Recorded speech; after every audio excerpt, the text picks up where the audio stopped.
Do you know when I'm wrong?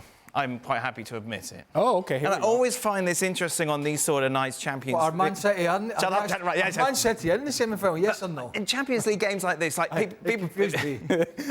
I know. Should we just have a conversation? Robbo, what surprises me is that people talk about experience within this competition. And I think, come on, you know, you look at the players that Arsenal have within that squad, within that starting 11, they should have garnered enough experience just playing the game professionally to be able to step up to this level. Yet we saw against Porto, and goodness me, we've seen against Bayern, that once again that lack of experience seemed to show.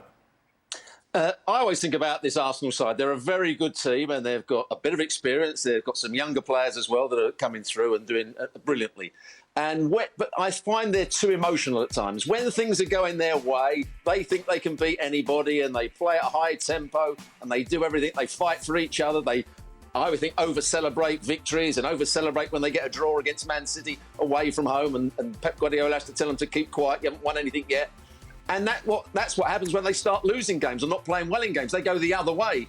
And they did it before Christmas when they didn't win for 3 games, and they've done it in this little important period here, losing to Aston Villa, not playing quite well enough in the first game to stop Bayern coming back into it, and not playing well enough tonight. And that's something that Arteta and Arsenal have got to look at and say, it can't all be based on emotion. You're a good team, you've got some good players, make it more...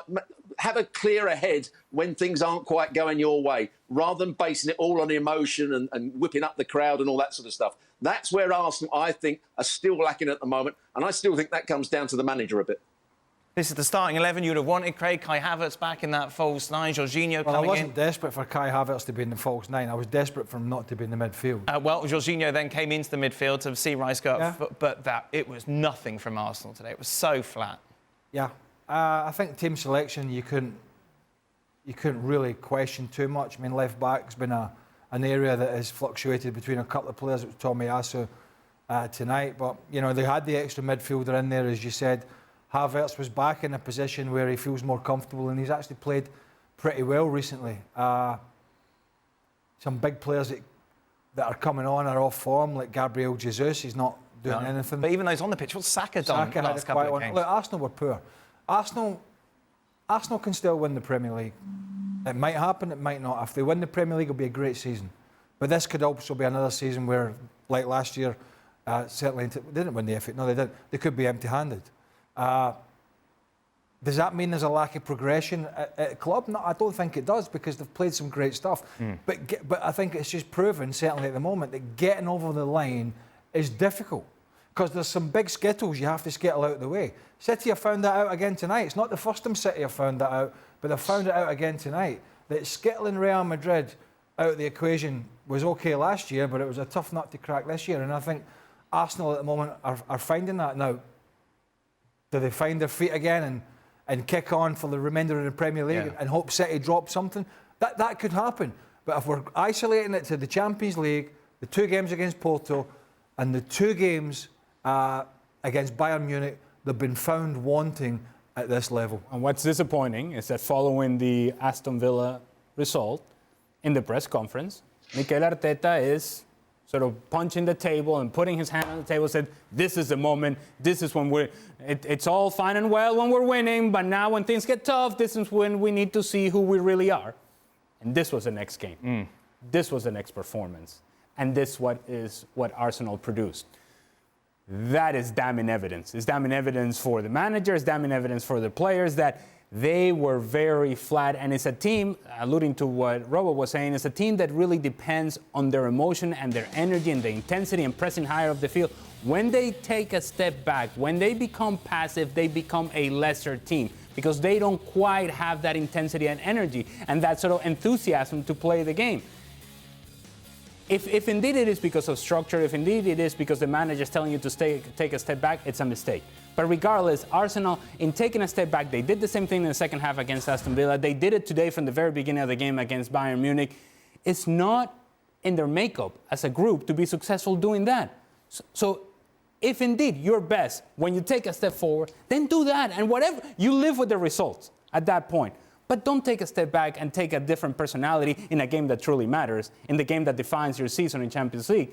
Don't be what you haven't been up until this point. Try to be a different team. You're best when you're taking the pressure higher of the field. They didn't do it. They took a step back. They got passive. They're out. Normally, when you lose to Bayern Munich, if that's what happens, it's not too difficult to sell it. You know, well, look, as Jurgen said, this team has dominated for 11 years. All these world-class players. That's slightly easier to sell, although it's a difficult pill to swallow as a player. It's an easier sell as a manager. I mean, you say, right, okay, we're just not quite ready. We come up against a side that are flying.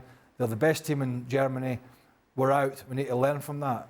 That's not the case at the moment. You know, yes, they upped their game, but they've got problems. They've had problems all over the field. They were missing some key players. They had suspensions, and they had two centre-halves in De Ligt and Eric Dyer. Yeah. Eric Dyer, who was, fifth choice, give or take, at Tottenham.